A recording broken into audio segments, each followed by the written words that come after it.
Classes में आपका स्वागत है।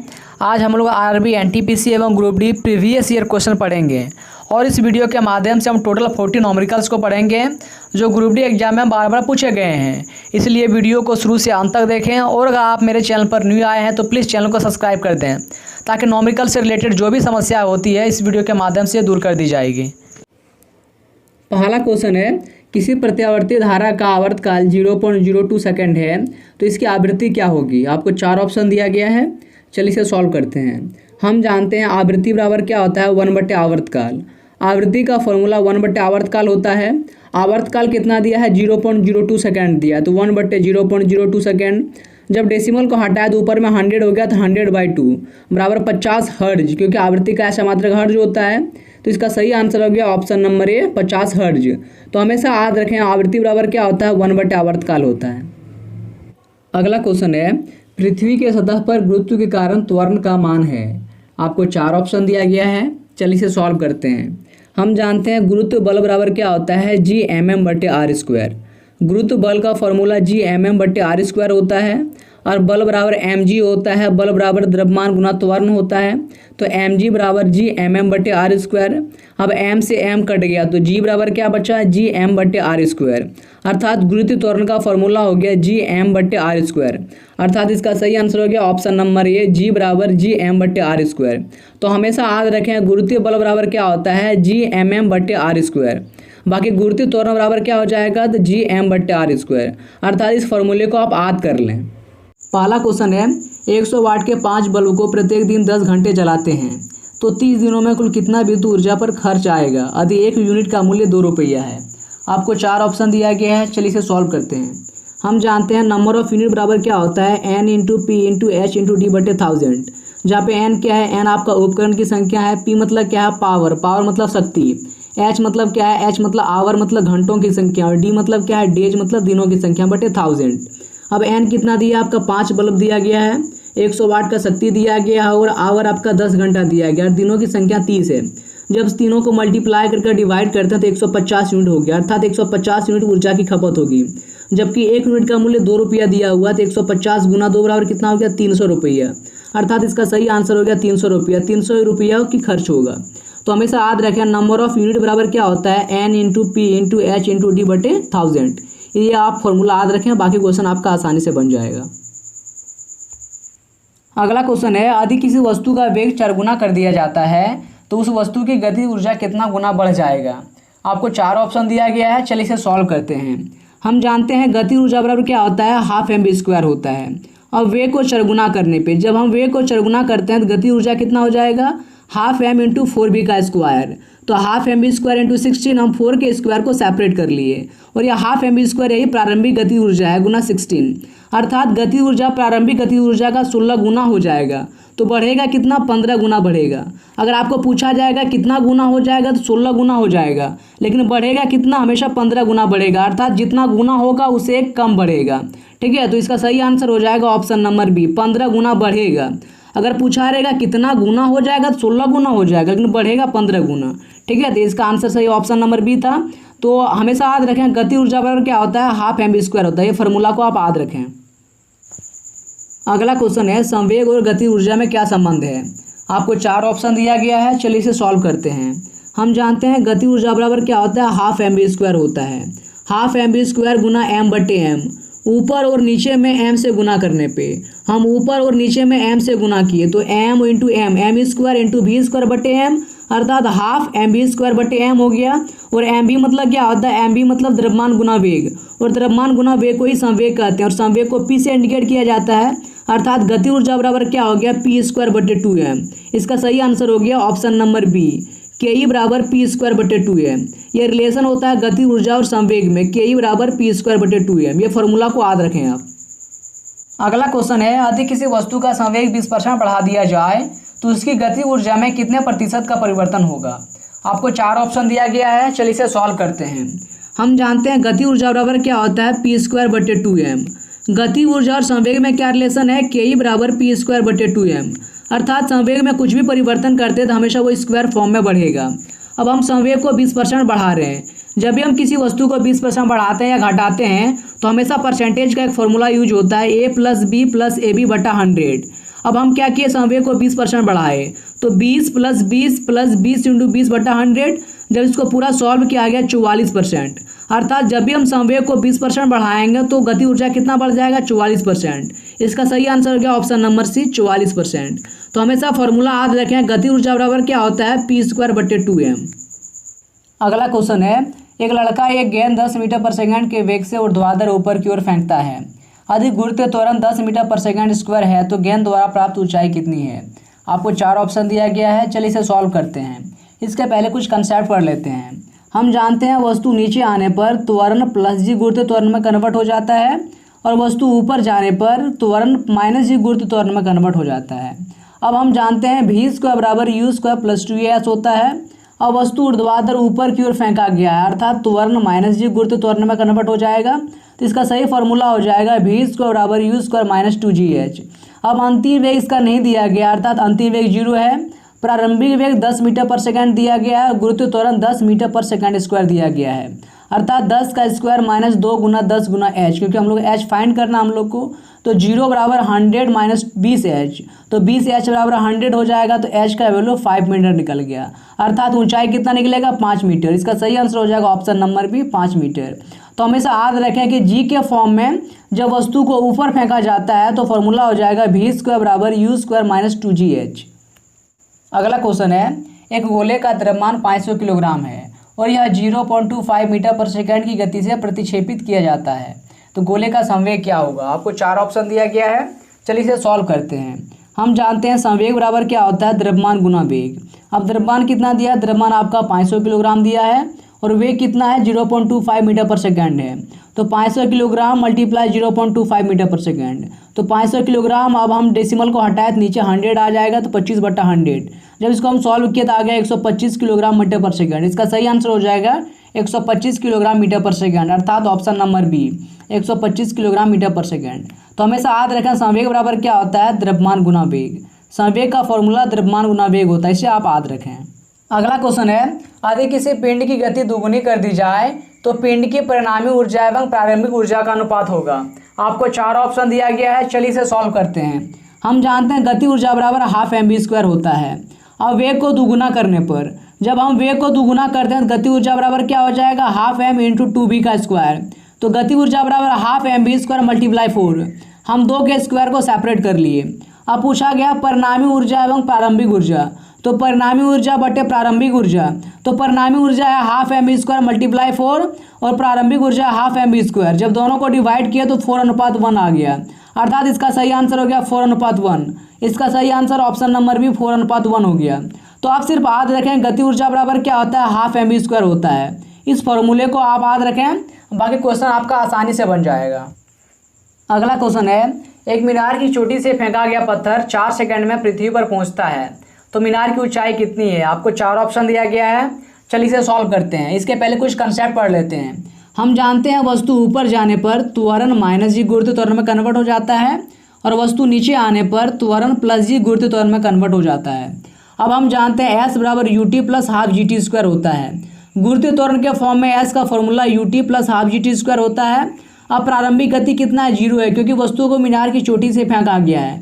अर्थात वस्तु को जब मीनार की चोटी से फेंका गया, अर्थात प्रारंभिक गति 0 दिया है और समय आपका 4 सेकंड दिया है। तो 0 मल्टीप्लाई 4 प्लस ½ इंटू गुरुत्व त्वरण, तो गुरुत्व त्वरण का वैल्यू हमेशा 10 लेना है। जब गुरुत्व त्वरण का वैल्यू नहीं दिया है तो उसका वैल्यू हमेशा 10 मीटर पर सेकंड स्क्वायर लेना है। तो मल्टीप्लाई 10 इंटू टाइम कितना दिया, 4 सेकंड, तो 4 इंटू 4। जब इसको पूरा मल्टीप्लाई किया तो आ गया 80 मीटर, अर्थात मीनार की ऊंचाई कितना हो गया, 80 मीटर। इसका सही आंसर हो गया ऑप्शन नंबर बी, 80 मीटर। तो आप याद रखें गुरुत्व त्वरण के फॉर्म में s का फॉर्मूला ut प्लस ½ gt² होता है। अगला क्वेश्चन है, किसी पिंड को क्षैतिज रेखा में 10 मीटर पर सेकंड के वेग से फेंका जाता है। यदि त्वरण 2 मीटर पर सेकंड स्क्वायर हो तो वस्तु 11 मीटर विस्थापित हो जाती है, तो वस्तु का अंतिम वेग क्या होगा। आपको 4 ऑप्शन दिया गया है। चलिए इसे सॉल्व करते हैं। दिया गया है s बराबर 11 मीटर, त्वरण 2 मीटर पर सेकंड स्क्वायर और प्रारंभिक वेग 10 मीटर पर सेकंड दिया है। हम जानते हैं v² बराबर u² प्लस 2as होता है। हमें v² फाइंड करना है, u का वैल्यू 10 मीटर पर सेकंड दिया है, तो 10 का स्क्वायर प्लस 2 इंटू त्वरण कितना है, 2 मीटर पर सेकंड स्क्वायर है, तो 2 और मल्टीप्लाई s आपका 11 मीटर दिया है। जब सभी को मल्टीप्लाई किया तो भी स्क्वायर बराबर 144 हो गया। तो भी बराबर कितना हो जाएगा 12, क्योंकि भी स्क्वायर 144 है तो भी बराबर √10 मतलब 12 मीटर पर सेकेंड। तो भी का वैल्यू हो गया 12 मीटर पर सेकेंड। इसका सही आंसर हो गया ऑप्शन नंबर बी 12 मीटर पर सेकेंड। तो हमेशा याद रखें भी स्क्वायर बराबर u स्क्वायर प्लस 2as होता है। इस फॉर्मूले को याद रखें, बाकी क्वेश्चन आपका आसानी से बन। पहला नंबर है, एक वस्तु पर 25 न्यूटन का बल कार्य कर रहा है। उस वस्तु को बल की दिशा में 5 मीटर तक हटाया जाता है। बल द्वारा किया गया कार्य कितना होगा। आपके पास 4 ऑप्शन दिया हुआ है। चलिए इसे सॉल्व करते हैं। हम जानते हैं कार्य बराबर क्या होता है। कार्य बराबर बल गुना विस्थापन होता है। कार्य का फॉर्मूला बल गुना विस्थापन होता है। अब बल कितना दिया है, बल आपका 25 न्यूटन दिया है और विस्थापन कितना दिया 5 मीटर, क्योंकि 5 मीटर विस्थापित हो जाता है। तो 25 न्यूटन गुना 5 मीटर कितना हो गया 25 पंचे 125 न्यूटन मीटर। और न्यूटन मीटर को हम लोग जूल बोलते हैं। इसका कितना हो गया 125 जूल, अर्थात ऑप्शन नंबर सी इसका सही आंसर हो गया 125 जूल। तो हमें सिर्फ याद रखना है कार्य का फॉर्मूला क्या होता है, बल गुना विस्थापन। अगला क्वेश्चन है, 1.5 वोल्ट के विभवांतर के माध्यम से 60 कूलम आवेश को संचालित करने के लिए आवश्यक ऊर्जा है। आपके पास 4 ऑप्शन दिया हुआ है। चलिए इसे सॉल्व करते हैं। हम जानते हैं विभवांतर बराबर क्या होता है। विभवांतर बराबर ऊर्जा बटे आवेश या कार्य बटे आवेश होता है। तो हम लोग को क्या निकालना, ऊर्जा। तो ऊर्जा बराबर क्या हो जाएगा, विभवांतर गुना आवेश। अब विभवांतर कितना दिया है 1.5 वोल्ट विभवांतर दिया है और 60 कूलम आवेश दिया है। तो 1.5 वोल्ट गुना 60। अब जब पॉइंट को हटाते हैं नीचे 10 आएगा, जब दोनों को मल्टीप्लाई करते हैं तो 90 जूल हो जाएगा, क्योंकि ऊर्जा का ऐसा मात्रा क्या होता है, जूल। तो इसका सही आंसर हो जाएगा ऑप्शन नंबर बी 90 जूल। तो हमेशा याद रखना है विभवांतर बराबर क्या होता है, ऊर्जा बटे आवेश या कार्य बटे आवेश होता है। अगला क्वेश्चन है, एक प्रतिध्वनि 2 सेकंड में लौटती है। यदि ध्वनि की गति 342 मीटर पर सेकंड है तो स्रोत से प्रतिबिंब की दूरी कितनी है। आपके पास 4 ऑप्शन दिया हुआ है। चलिए इसे सॉल्व करते हैं। पूछा गया दूरी कितनी है। तो हम क्या जानते हैं, दूरी बराबर क्या होता है, दूरी बराबर चाल गुना समय होता है। अब चाल कितना दिया है, चाल आपका 342 मीटर पर सेकंड दिया हुआ है और प्रतिध्वनि 2 सेकंड दिया है। तो प्रतिध्वनि 2 सेकंड दिया है, समय कितना हो जाएगा 1 सेकंड, क्योंकि प्रतिध्वनि में ध्वनि 2 बार ट्रेवल करती है, एक बार स्रोत से जाने में फिर वहाँ से वापस आने में। तो 2 सेकंड दिया है, 2 सेकंड का हाफ कितना हो जाएगा 1 सेकंड। जब ये दोनों को मल्टीप्लाई किए 342 को जब 1 से मल्टीप्लाई किया 342 हो गया और सेकंड से सेकंड कट गया, अर्थात 342 मीटर। तो इसका सही आंसर हो गया ऑप्शन नंबर ए 342 मीटर। तो हमेशा याद रखना है दूरी बराबर क्या होता है, चाल गुना समय। बाकी क्वेश्चन आपका आसानी से बन जाएगा। अगला क्वेश्चन है, एक वस्तु 4 सेकंड में पहले 25 मीटर और फिर 2 सेकंड में अगले 15 मीटर की यात्रा करती है। तो वस्तु की औसत चाल कितनी है। आपके पास 4 ऑप्शन दिया हुआ है। चलिए इसे सॉल्व करते हैं। पूछा गया औसत चाल। तो औसत चाल बराबर क्या होता है, कुल दूरी बटे कुल समय। कुल दूरी कितना दिया है, बोला गया है 4 सेकंड में पहले 25 मीटर और फिर 2 सेकंड में अगले 15 मीटर। तो कुल दूरी हो गया 25 metre plus 15 metre equal to 40 metre और कुल समय हो गया 4 सेकंड प्लस 2 सेकंड 6 सेकंड। तो 40/6 जब इसको कट किए तो 20/3 आया। तो 20/3 मीटर पर सेकंड जब इसको डिवाइड किए तो इसका हो गया 6.67 मीटर पर सेकंड। इसका सही आंसर हो गया ऑप्शन नंबर ए 6.67 मीटर पर सेकंड। तो हमेशा सिर्फ याद रखना है कि औसत चाल बराबर क्या होता है, कुल दूरी बटे समय। चाल बराबर क्या होता है, चाल बराबर दूरी बटे समय। तो औसत चाल बराबर कुल दूरी बटे समय। सिर्फ फॉर्मूला याद रखें, बाकी क्वेश्चन आपका आसानी से बन जाएगा। अगला क्वेश्चन है, एक वस्तु का भार पृथ्वी की सतह पर 6000 न्यूटन है तो चांद की सतह पर उसका भार क्या होगा। आपके पास 4 ऑप्शन दिया हुआ है। चलिए इसे सॉल्व करते हैं।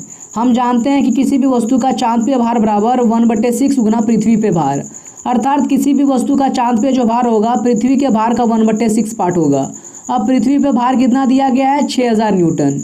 तो 6000 न्यूटन और 1/6 गुना 6000 न्यूटन, तो 6 से 6 कट गया, कितना बचा 1000 न्यूटन, अर्थात इसका सही आंसर हो गया 1000 न्यूटन। कौन सा ऑप्शन, ऑप्शन नंबर ए, इसका सही आंसर है 1000 न्यूटन।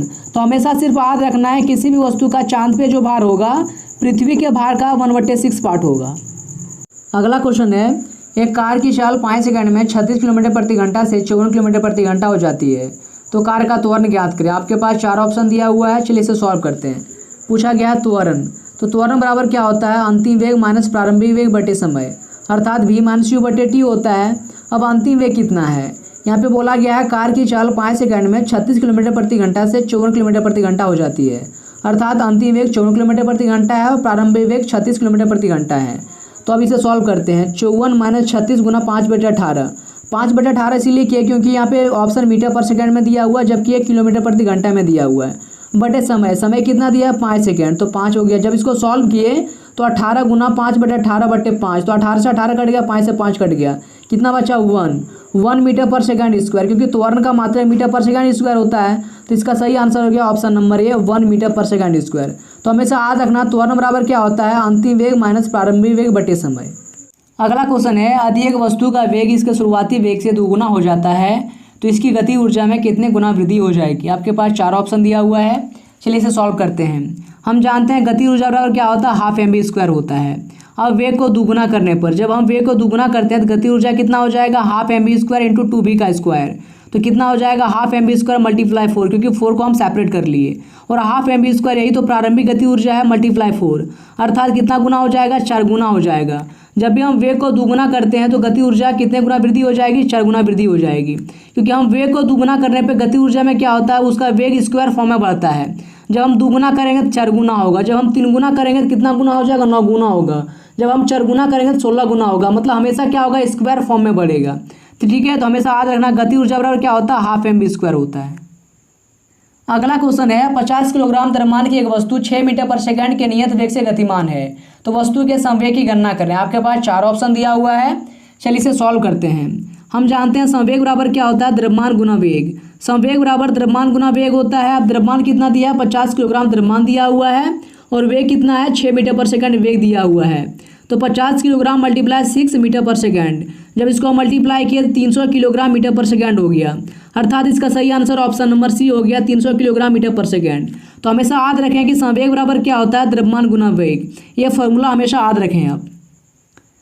अगला क्वेश्चन है, 1/2m द्रव्यमान की कोई वस्तु जिसका वेग 2v है का संवेग क्या होगा। आपके पास 4 ऑप्शन दिया हुआ है, चलिए इसे सॉल्व करते हैं। संवेग बराबर क्या होता है, द्रव्यमान गुना वेग। संवेग बराबर द्रव्यमान गुना वेग होता है। अब द्रव्यमान कितना दिया है, 1/2m द्रव्यमान दिया हुआ है और वेग 2v दिया हुआ है, तो 1/2m इंटू 2v, जो 2 से 2 कट गया, कितना बचा mv। इसका सही आंसर हो गया ऑप्शन नंबर सी mv। तो हमेशा याद रखें संवेग बराबर क्या होता है, द्रव्यमान गुना वेग। अगला क्वेश्चन है, जमीन से 20 मीटर की ऊंचाई पर रखे गए 10 किलोग्राम द्रव्यमान की स्थिर वस्तु में कितनी ऊर्जा होगी। जी का value 10 metre per second square लेना है। आपके पास 4 ऑप्शन दिया हुआ है, चलिए इसे सॉल्व करते हैं। ऊर्जा बराबर क्या होता है, m इंटू जी इंटू एच। जी के फॉर्म में ऊर्जा का सूत्र क्या होता है, m इंटू जी इंटू एच होता है। m आपका 10 किलोग्राम दिया हुआ है, गुरुत्वीय त्वरण 10 मीटर पर सेकंड स्क्वायर दिया हुआ है, और ऊंचाई आपका 20 मीटर है। जब सभी को मल्टीप्लाई करते हैं 2000 जूल हुआ। अब 2000 जूल को हम 2 किलो जूल बोल सकते हैं, क्योंकि 1 किलो जूल में 1000 जूल होता है। इसका सही आंसर हो गया option number D 2 kilo joule. तो हमेशा याद रखें कि जी के फॉर्म में ऊर्जा का फॉर्मूला होता है m इंटू जी इंटू एच। अगला क्वेश्चन है, 100 वाट का इलेक्ट्रिक बल्ब प्रतिदिन 8 घंटे तक उपयोग किया जाता है, तो बल्ब द्वारा एक सप्ताह में कितने यूनिट ऊर्जा की खपत होगी। आपके पास 4 ऑप्शन दिया हुआ है, चलिए इसे सॉल्व करते हैं। हम जानते हैं नंबर ऑफ यूनिट बराबर क्या होता है, n into P into H into D बटे 1000। n मतलब क्या हुआ, उपकरण की संख्या, p मतलब क्या हुआ, शक्ति, h मतलब क्या हुआ, आवर मतलब घंटों की संख्या, और d मतलब क्या हुआ, डेज। डेज मीन्स दिनों की संख्या। अब इसे सॉल्व करते हैं, तो ऊर्जा की खपत बराबर क्या हो जाएगा, 100 वाट का शक्ति है, प्रतिदिन 8 घंटे तक उपयोग किया जाता है, ये 7 दिनों तक यूज किया जाता है। जब इसको मल्टीप्लाई किया कितना हो गया, 5600 वाट घंटा। अब इसको क्या किया, 1000 से डिवाइड किया, जब 1000 से डिवाइड किए तो हो गया 5.6 यूनिट। इसका सही आंसर हो गया 5.6 यूनिट ऊर्जा की खपत होगी। इसका सही आंसर हो गया ऑप्शन नंबर बी 5.6 यूनिट। तो हमेशा ये फॉर्मूला याद रखें, नंबर ऑफ यूनिट बराबर क्या होता है, n into P into H into D बटे 1000। ये आप फॉर्मूला को याद रखें। अगला क्वेश्चन है, 5.6 किलोवाट घंटा बराबर कितना जूल। आपके पास 4 ऑप्शन दिया हुआ है, चलिए इसे सॉल्व करते हैं। हम जानते हैं 1 किलोवाट घंटा बराबर कितना जूल, 3.6 गुना 10⁻6 जूल होता है। तो 5.6 किलोवाट घंटा में कितना जूल होगा, 5.6 मल्टीप्लाई 3.6 गुना 10⁻6 जूल होगा। अब इसे मल्टीप्लाई करते हैं, हम क्या करते हैं, यूनिट डिजिट चेक करते हैं। तो 6 छक्का 36, अर्थात ऑप्शन के लास्ट में जिसका यूनिट डिजिट 6 होगा वही आंसर होगा। तो कौन सा आंसर होगा, ऑप्शन नंबर बी, क्योंकि यूनिट डिजिट इसका 6 है, तो इसका सही आंसर हो जाएगा ऑप्शन नंबर बी। तो हमेशा याद रखें कि 1 किलोवाट घंटा में कितना जूल होता है, 3.6 गुना 10⁻6 जूल होता है। अगला क्वेश्चन है, एक ध्वनि का तरंग का वेग 350 मीटर पर सेकेंड है और इसकी आवृत्ति 10⁻6 हर्ट्ज है, तो इसका तरंग क्या होगा। आपके पास 4 ऑप्शन दिया हुआ है, चलिए इसे सॉल्व करते हैं। हम जानते हैं तरंग वेग बराबर क्या होता है, आवृत्ति गुना तरंग धैर्य। तो हमें तरंग धैर्य निकालना है, तो तरंग धैर्य बराबर क्या हो जाएगा, तरंग का वेग बटे आवृत्ति। अब तरंग का वेग कितना दिया है, 350 मीटर पर सेकंड तरंग का वेग दिया हुआ है और आवृत्ति 10⁻6 हर्ज दिया हुआ है। तो 350 मीटर पर सेकंड बटे 10⁻6 हर्ज। अब क्या करते हैं, 350 बटे 100 इंटू 10⁻4 हर्ज लिख सकते हैं इसको। अब 0 से 0 कट गया तो 3.5 गुना 10⁻⁴, क्योंकि 10⁻4 को ऊपर ले गए तो 10⁻⁴ हो गया। तो इसका सही आंसर हो गया 3.5 मल्टीप्लाई 10⁻⁴ मीटर, क्योंकि तरंग दैर्घ्य का मात्रक मीटर होता है। तो इसका सही आंसर हो जाएगा ऑप्शन नंबर ए, 3.5 गुना 10⁻⁴ मीटर। तो हमेशा याद रखें कि तरंग का वेग बराबर क्या होता है, आवृत्ति गुना तरंग दैर्घ्य। अगला क्वेश्चन है, एक लेंस की क्षमता 2.5 डायोप्टर है तो उस लेंस की फोकस लंबाई कितनी होगी। आपके पास 4 ऑप्शन दिया हुआ है, चलिए इसे सॉल्व करते हैं। हम जानते हैं लेंस की क्षमता बराबर क्या होता है, 1/, फोकस लंबाई, अर्थात P बराबर 1/f होता है। तो हमें फोकस लंबाई निकालना है, तो फोकस लंबाई बराबर क्या हो जाएगा, 1/, लेंस की क्षमता। अब लेंस की क्षमता कितनी दी हुई है, 2.5 डायोप्टर, तो 1/2.5 डायोप्टर। अब जो डेसिमल को हटाते हैं तो कितना हो जाएगा, ऊपर में 10 हो जाएगा, तो 10/25। जब इसको हम डिवाइड करते हैं तो 0.4 मीटर हो जाएगा, ठीक है। अर्थात इसका सही आंसर हो जाएगा ऑप्शन नंबर डी, 0.4 मीटर, ठीक है। तो हमेशा सिर्फ याद रखना है कि लेंस की क्षमता बराबर क्या होता है, 1/, फोकस लंबाई होता है। ये सूत्र आप याद रखें। अगला क्वेश्चन है, यदि एक अवतल दर्पण की वक्रता त्रिज्या 6.2 सेंटीमीटर है तो इसकी फोकस लंबाई कितनी सेंटीमीटर होगी। आपके पास 4 ऑप्शन दिया हुआ है, चलिए इसे सॉल्व करते हैं। हम जानते हैं वक्रता त्रिज्या बराबर क्या होता है, 2 गुना फोकस दूरी। वक्रता त्रिज्या बराबर 2 गुना फोकस दूरी होता है, अर्थात r बराबर 2f होता है। तो हमें फोकस दूरी निकालना है, तो फोकस दूरी बराबर क्या हो जाएगा, वक्रता त्रिज्या बटे 2। अब वक्रता त्रिज्या कितना दिया है, 6.2 सेंटीमीटर दिया है, तो 6.2 सेंटीमीटर बटे 2। जब इसको हम डिवाइड किए तो 3.1 सेंटीमीटर हो गया। इसका सही आंसर हो गया ऑप्शन नंबर सी, 3.1 सेंटीमीटर। तो हमेशा याद रखें कि वक्रता त्रिज्या बराबर क्या होता है, 2 गुना फोकस दूरी होता है, r बराबर 2f। ये फॉर्मूला आप याद रखें। अगला क्वेश्चन है, 240 वोल्टेज और 0.6 एम्पियर धारा वाले एक विद्युत बल्ब की क्षमता कितनी होगी। आपके पास 4 ऑप्शन दिया हुआ है, चलिए इसे सॉल्व करते हैं। हम जानते हैं शक्ति बराबर क्या होता है, शक्ति बराबर विभवांतर गुना धारा होता है, अर्थात P बराबर V इंटू आई होता है। विभवांतर कितना दिया हुआ है, 240 वोल्ट विभवांतर दिया हुआ है और 0.6 एम्पियर धारा दिया हुआ है। तो 240 वोल्ट इंटू 0.6 एम्पियर, जब इसको मल्टीप्लाई किया तो कितना आ गया, 144 वाट, क्योंकि शक्ति का ऐसा मात्रक वाट होता है। तो इसका सही आंसर हो जाएगा ऑप्शन नंबर ए, 144 वाट। तो हमेशा याद रखें कि P बराबर क्या होता है, P बराबर V इंटू आई होता है। ये रिलेशन होता है, P बराबर V इंटू आई, शक्ति बराबर विभवांतर इंटू धारा होता है। ये रिलेशन याद रखें आप, बाकी आपका क्वेश्चन आसानी से बन जाएगा। अगला क्वेश्चन है, अगर कोयल का प्रतिरोध 100 ओम है तो 220 वोल्ट स्रोत से इलेक्ट्रिक हीटर कोयल कितनी धारा प्रवाहित करेगी। आपके पास 4 ऑप्शन दिया हुआ है, चलिए इसे सॉल्व करते हैं। हम जानते हैं ओम के नियम से, क्या जानते हैं कि विभवांतर बराबर विद्युत धारा इंटू प्रतिरोध होता है। तो हमें विद्युत धारा निकालना है, तो विद्युत धारा बराबर क्या हो जाएगा, विभवांतर बटे प्रतिरोध। अब विभवांतर कितना दिया हुआ, 220 वोल्ट विभवांतर और 100 ओम प्रतिरोध दिया हुआ है। तो इसको जब हम किए 220 वोल्ट बटे 100 ओम, जब इसको हम डिवाइड किए तो कितना हो गया, 2.2 एम्पियर, क्योंकि विद्युत धारा का ऐसा मात्रक क्या होता है, एम्पियर। तो इसका सही आंसर हो गया ऑप्शन नंबर बी, 2.2 एम्पियर। तो हमेशा याद रखें कि विभवांतर बराबर क्या होता है, विद्युत धारा इंटू प्रतिरोध। ये ओम के नियम से ये फॉर्मूला है, इस फॉर्मूला को आप याद रखें। अगला क्वेश्चन है, 300 किलोग्राम द्रव्यमान वाली एक बैलिस्टिक मिसाइल के वेग की गणना कीजिए। यदि यह बैलिस्टिक मिसाइल हवाई जहाज से दागे जाने पर 12,000 किलोग्राम मीटर पर सेकंड की संवेग प्राप्त करता है। आपके पास 4 ऑप्शन दिया हुआ है, चलिए इसे सॉल्व करते हैं। हम जानते हैं संवेग बराबर क्या होता है, द्रव्यमान गुना वेग। हमें वेग निकालना है, तो वेग बराबर क्या हो जाएगा, संवेग बटे द्रव्यमान। अब संवेग कितना दिया है, 12,000 किलोग्राम मीटर पर सेकंड संवेग दिया हुआ है, और द्रव्यमान कितना दिया है, 300 किलोग्राम द्रव्यमान दिया हुआ है। तो 12,000 किलोग्राम मीटर पर सेकंड बटे 300 किलोग्राम, जब इसको हम कट किए तो कितना आ गया, 40 मीटर पर सेकंड हो गया। अर्थात इसका सही आंसर ऑप्शन नंबर बी हो गया, 40 मीटर पर सेकंड। तो हमेशा याद रखें संवेग बराबर क्या होता है, द्रव्यमान गुना वेग। अगला क्वेश्चन है, 6 किलोग्राम द्रव्यमान की एक वस्तु 8 मीटर पर सेकंड की गति के साथ घर्षण रहित क्षैतिज सतह पर फिसल रही है।